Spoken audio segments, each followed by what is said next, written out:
Well, we got some changes going on, don't we? Mm-hmm. Guys, it's Dukes and Bell. We're taking behind the curtain, behind the scenes of what we're talking about, what we're going to be talking about, some of it today on the show. Of course, Day, our executive producer, Big O, our engineer, Mike Bell, man, there's so many things that are happening with this team. And part of this is, look, we've got a big game on Sunday against the Commanders. But before we get there, it feels like there are a jillion things now that are going on with this football team that have to be fixed. And this is not where we want to be. So the latest news, guys, and Mike and I are going to get deep into this on the show today at 2 o'clock. Make sure you're there on Sports Radio 92.9 The Game. Last night after we got done, we get home and we find out that Ike Hilliard, who is the passing game coordinator for the Falcons, has been released. TJ Yates is going to take his duties over. And, Mike, we know that neither one of our tight ends, none of our receivers have caught a touchdown pass yet. So you look at 3 games through the season and you go, all right, is it the passing game coordinator or is it something else? Because Raheem made this decision yesterday, and, guys, we'll get to some of the other things that he said.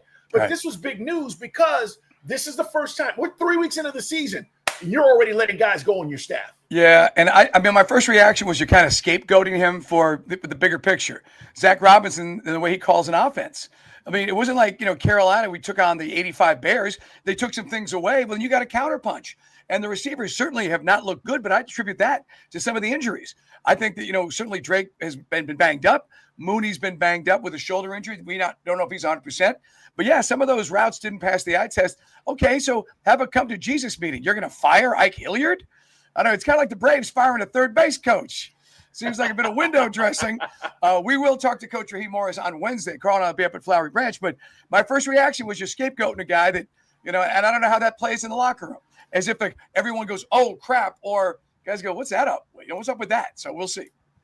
Oren, Day, how you guys feel about this? Because I think when we left the show last night, everybody's like, okay, we already know what they're doing with the kicking situation. More kickers are coming in. We already know that coaches said there's no quarterback competition, so Penix is our guy. All right, some of these things have been settled. Well, not really. But how are you guys feeling about this decision?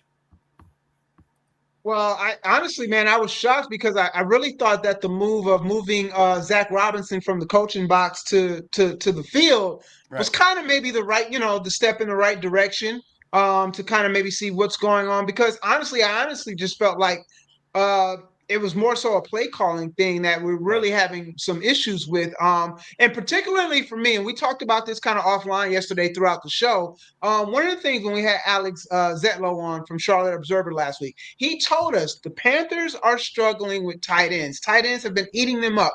And I'm watching the game.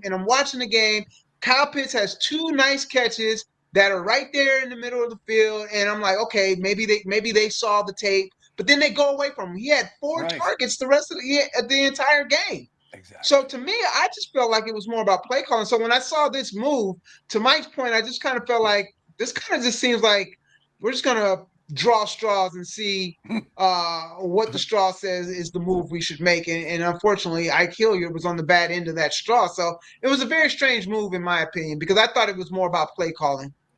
Joe Patrick, shout out to Joe. He put some I sent you this tweet. Some numbers from Pro Football Focus, the nerds as we like to call them over there. Very startling offensive play call numbers here. Only 1 pass attempt from under center this year. 93% pass rate out of shotgun. Over 70% of our runs are out of the pistol formation. The 4th lowest, this is going to get at you, Mike, 4th lowest play action pass rate in the NFL. And the lowest deep pass rate in the NFL. So you want to yell at the wide receiver coach for that? All right, cool. Yeah. But there's some numbers that kind of go against the contrary there that maybe it's not so much the wide receiver coach. It's a little bit of the play calling right now that should be called into question. Right, and that's it, Carl. That's it. We know Orange just laid it out. Play, action, pass. I think Pitts has been so underutilized this year, it's almost criminal. So it's not his fault. Like in years past, we've said he's not doing what he needs to do. This year, it looks like he's energized. He's running routes with a passion. He's open, and yet they're not getting him the ball. So it's not his fault. Like, that's what's changed. And here's the thing about what you're talking about, Oren. We're still, ironically, running the ball effectively with Bijan Robinson. How much better could we run the ball? Did you guys watch the Lions last night? Our listeners, everybody out there? Yes. Did you see what they did with their running 255 back rushing yards last night, Carl. Against and 4 the rushing Ravens. touchdowns. Right now, I know Metabuke or whatever wasn't in the lineup for the Ravens, but that is a stout defensive front, and they ran it down their throat. And I'm sitting there, Mike, and I'm going, we've got two guys. We don't want to allow these guys to do that. So I'm just saying, like, that whole is not allowing this offense, in my opinion, to expand the way it should. You can run the pistol, but you got to run some I formation as well. You got to run some shotgun. You got to run some different things. Either way, they got to figure it out, because if they don't, more heads are going to roll, Mike. I mean, 13 rushing attempts for Bijan. You quit. You quit on the run game. Tyler Algier, 1 attempt. I mean, you quit. You see, this is Zach Robinson, guys. That's why, we'll talk about it. Coach can spin it. Now he's on the sideline. So, I've always felt you get a better vibe from the booth, seeing the big picture, but sometimes the communication's better when the OC's on the sideline. Some guys like it one way or the other. Okay, but again, it just seems like window dressing. You got to tighten. You may have the wrong offensive coordinator. Zach Robinson, we gave him the benefit of the doubt because of what happened with Kirk Cousins. Kirk couldn't throw. Then you had to pivot to a rookie. Now you've had all summer to get ready for Michael Penix Jr. Look, Penix had an awful game. Flat-footed throws to the flat. They're going to work on that. The footwork and everything. That was just some stuff. And you're getting your guys killed because you're throwing it out where Bijan and Pitts are just getting hammered. So I just felt if you are the OC, you look, that's where this evaluation, maybe you think about reshuffling the OC. Does Yates want to take a stab at it after the bye week? But to fire the wide receiver coach who nearly had 2,000-yard receivers when your offensive coordinator can't get things going in the flow of the game, to me, that's jive. And I think, Ra, I don't get it, man. I'll be curious how the players react to this. More on this coming up today at 2 o'clock. By the way, our guest today, outside of Connor Riley from Dog Nation, we'll talk Dogs, Bama. Mike and I are heading to Athens on Friday. We'll be at Grindhouse. Big show there. Dave Archer's going to stop by. We'll get Archer's take on this. And also Cynthia Freeland. Is that right? From NFL Network is going to stop by. She knows her stuff. Oh, yeah. So we got a big NFL and college football show today, obviously, and that's where we are. It's Dukes and Bell, guys. It's our pre-show as we invite you in behind the curtain. So let's shift gears and talk a little bit about the SEC. They came out with the rivalries that as we move forward with this 9-game schedule now, we now know, Mike, who the Dogs' rivalries are going to be. You have any problems with who they chose, by the way? No, I kind of dig it. I mean, I always thought, Auburn and Florida were always going to be the ones. And then it was just a matter of, is it going to be South Carolina, Kentucky? So South Carolina, Florida, Auburn. You got to figure at some point Florida will get their house in order. Right now it has kind of a Galen Hall, Charlie Pell feel before, Steve Spurrier took over. I'm sorry. Yes, I think Coach Napier is a dead man walking. Although, hey, man, they can turn things around by beating Texas. We'll talk more about that later in the week. But, yeah, I think that makes about sense. There are some teams that maybe have a bit of a beef. I think, like in the case of Alabama, Auburn and Tennessee, and no disrespect to Miss State, but you almost feel like Miss State's the easy one, right? I mean, Arkansas against Texas, LSU, and Missouri. My God, that's kind of tough, man.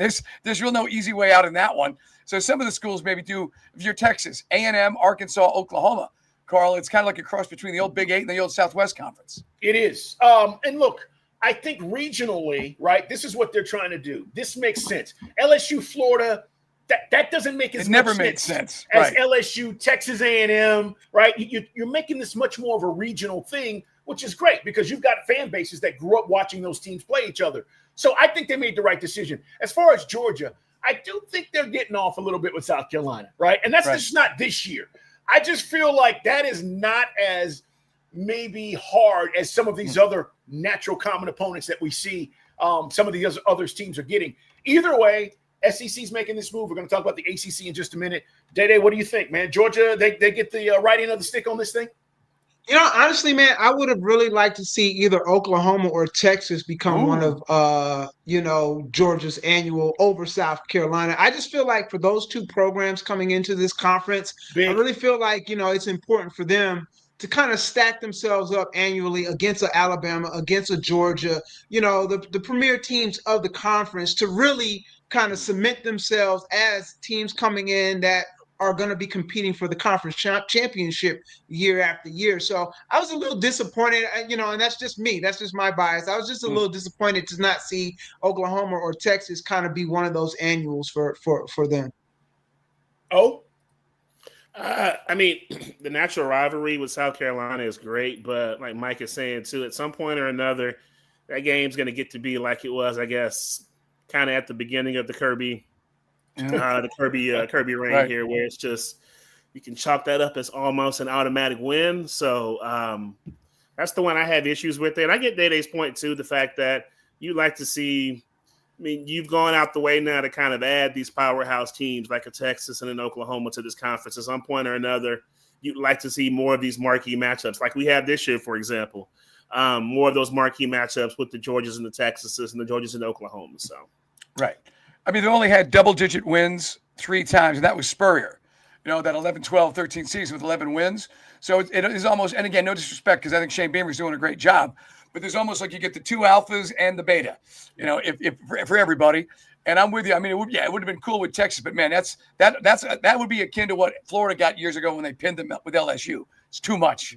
You got to have a little bit of a breather. But you're right. Though, with the conference this big, you're not going to get as many of those big-time matchups. But Georgia's played Texas. Now, Carl, will we go 10 years before Georgia plays Texas again? That's the problem. Well, yeah, that is. I think it should be, on average, every 2 years, to be honest with you. Every 2 years, you should see that matchup based on how, the other scheduling and the out-of-conference stuff. But now we don't have to worry about that as much because you got 9 games. We're going to talk more about Georgia-Bama as the week goes on. Trust us. It's Dukes and Bell, guys. Join us at 2 o'clock today on Sports Radio 92.9 The Game. Today, Jim Phillips, actually, I guess it was late last night, ACC makes the decision. The conference has voted overwhelmingly, is the phrase they use, to adopt a new football schedule. 10 Power 4 opponents each season. What's this mean, Mike? Well, it means they better get some better coaches in the ACC and pronto and turn some of these programs around. As we said, I think last week, you need to see, like Miami right now is up top. Can they maintain that? Florida State's been kind of like this transfer portal roller coaster. Can they maintain? The other programs, SMU comes in, looks pretty good. Belichick's not getting any traction. I guess what I'm saying is you're going to be playing better schools, but are the results going to change? Because I do applaud it. I think it's great. Basically, you're only going to have 2 patty cakes on your schedule. But can this conference weather that? Because right now it's just looking very weak. It's not that, it doesn't really pass the eye test outside for maybe 3 schools. Yeah, if you're losing, and I'll give you an example. Louisville, okay, moving forward, they've got matchups with Georgia, out of conference.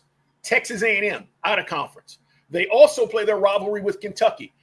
So you're playing 3 SEC schools. If you lose all those games, right, even if you win all your ACC games, how does the committee look at that? How do they now look at these matchups? So I'm with you. I mean, I feel like, and that's just one example. Programs like Clemson, Florida State, and Georgia Tech, they have rivalry games also. We know Georgia Tech, Georgia every year. Right. But now it seems like they're going to amp that up. Does Georgia Tech play another SEC or Big Ten school to help their strength of schedule? I hope it helps the ACC, and I get the gist of this, guys, because they're just trying to get more teams viable for the playoff. Right. But to Mike's point, it could also hurt you because if you don't win those games, you might only get 1 team in every year. Hey, and hopefully, Bill, like as we said, man, hopefully Brent Key and Georgia Tech, this is the shape of things to come. And, there's going to be life after Haynes King, yes. And immediately can Philo and whoever else the next quarterback be step up. But I think it's a good time right now because of the crossroads that the ACC is at if Georgia Tech has finally got their house in order. By the way. And, go ahead, Carl. No, I was going to say to your point.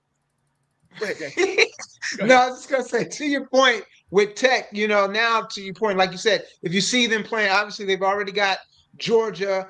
Clearly, Clemson or Florida State or Miami is going to be, kind of in the mix in the conference every year. So if they're facing off against one of them, and then you go out and you either pick up a matchup, maybe against a Michigan one year or, someone out of the Big 12, that gives you 3, matchups to your point that, if you lose them, it could look bad. But at the same time, if Tech goes out and beats those caliber types of teams in 1 year or wins 2 of the 3, now when the committee's looking at, that playoff selection, man, it gives Tech a good chance to really be, constantly find themselves in the mix. I think the key, though, is now it's just the recruiting world has changed so much now. Now, how can you recruit? I think now, to your point, Mike, yeah, can you coach? But now, how can you recruit? How can you and your staff recruit? Because the portal has things to where your roster is never going to be the same year after year. So trying to compete at that level, it's only going to get tougher for some of these programs. Mike, let me ask you something. We're talking college football. We'll have more today with Connor Riley today, talking about the Dogs and Bama matchup. We'll get his thoughts on the SEC as a whole. Florida State is only a 7-point favorite on the road against Virginia this week. You see your Florida State hat. Obviously, for those who don't know, Mike follows Florida State. And I'm kind of surprised because the way they've played, I would think that number would be double digits. So is this a get me game, a gotcha game here? This is a trap game. One of our viewers on Twitch just mentioned on the margin that watch out for UVA. I could not agree any more than with him. It's a trap game. It's a strange environment up in Charlottesville.